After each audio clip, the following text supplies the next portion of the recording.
Hello, വണ്ടി പൂജയെല്ലാം കഴിഞ്ഞ് ഞങ്ങളിപ്പോൾ ഒരു ലോങ് യാത്രയിലാണ്. വേറെ എവിടേക്കുമല്ല, എൻ്റെ വീട്ടിലേക്കാണ്. ഇതാദ്യമായിട്ടാണ് ഇത്രയും ലോങ് യാത്രയായിട്ട് പോകുന്നത്. അതുകൊണ്ട് തന്നെ ഞങ്ങളിപ്പോൾ പോകുന്നത് കൊയിലാണ്ടി ടു താമരശ്ശേരി റൂട്ടാണ്.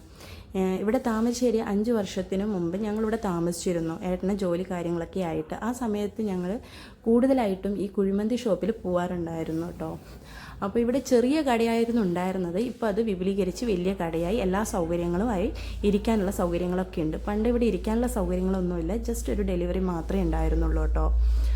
എനിക്ക് പറഞ്ഞു വന്ന വേറെ ഒന്നുമല്ല, ഇവിടുത്തെ കുഴിമന്തിയും ഇതിന് കോംബോ ആയിട്ട് കിട്ടുന്ന കാന്താരി ചിക്കനും ഭയങ്കര ഇഷ്ടമാണ്. നല്ല സ്പൈസിയാണ്. സ്പൈസി ഇഷ്ടപ്പെടുന്നവർക്ക് ഉറപ്പായിട്ടും ഇഷ്ടപ്പെട്ടിരിക്കും.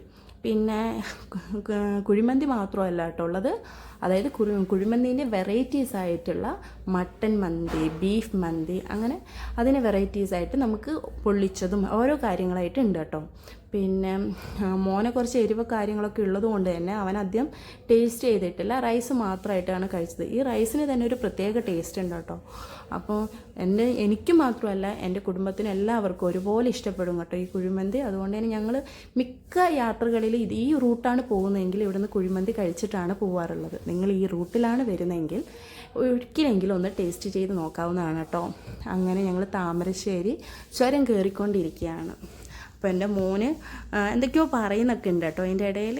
അപ്പം ഞങ്ങൾ പൊതുവെ കാറിൽ പോകുന്ന സമയത്ത് നമുക്ക് ഇത്ര വിശാലമായിട്ട് കാണാൻ പറ്റൂല. ഇപ്പോൾ 2 വീലർ യാത്രയാകുമ്പോൾ നമുക്ക് തുറസാണല്ലോ, അപ്പോൾ കാഴ്ചകളെല്ലാം കണ്ട് ഞങ്ങൾ അതിനിടയിൽ കുരങ്ങിനെയൊക്കെ കണ്ടപ്പോൾ എൻ്റെ മോൻ അത്ഭുതത്തോടെ അതൊക്കെ നോക്കുന്നുണ്ടായിരുന്നു. അപ്പോൾ ഞാനിപ്പോൾ സ്പെറ്റ്സൊക്കെ ഇട്ടിട്ടുണ്ട്. ഒരു പൊങ്ങച്ചത്തിന് വേണ്ടി ഇട്ടതൊന്നുമല്ല കേട്ടോ ഇത്. കാരണം എനിക്ക് സൂര്യപ്രകാശത്തിൻ്റെ വെളിച്ചവും പിന്നെ എന്താ പറയുക ഡസ്റ്റ് കൊണ്ടുള്ള അലർജിയൊക്കെ വന്നു കഴിഞ്ഞാൽ കണ്ണിന് ഭയങ്കര ക്ഷീണവും കാര്യങ്ങളൊക്കെ ആയിരിക്കുമല്ലോ. അപ്പോൾ ഇത് ഇടുന്ന സമയത്ത് ഭയങ്കര കംഫർട്ടബിളാണ്, നമുക്ക് ക്ഷീണമൊന്നും അങ്ങനെ തോന്നുന്നില്ല. അപ്പോൾ അങ്ങനെ യാത്ര തുടർന്നുകൊണ്ടേയിരിക്കുകയാണ് ഞങ്ങൾ.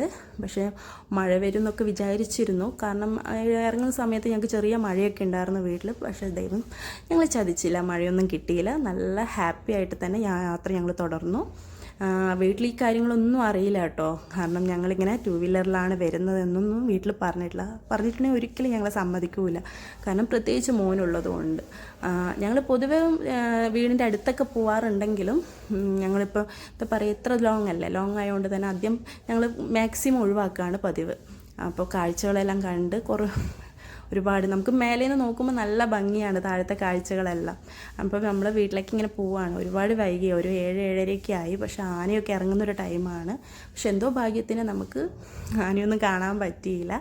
ഉമ്മറത്ത് തന്നെ അച്ഛൻ ഞങ്ങളെ കാത്തിരിപ്പുണ്ടായിരുന്നു. പക്ഷെ അച്ഛൻ ഞങ്ങളോട് കുറച്ച് ദേഷ്യത്തിലാണ് കേട്ടോ.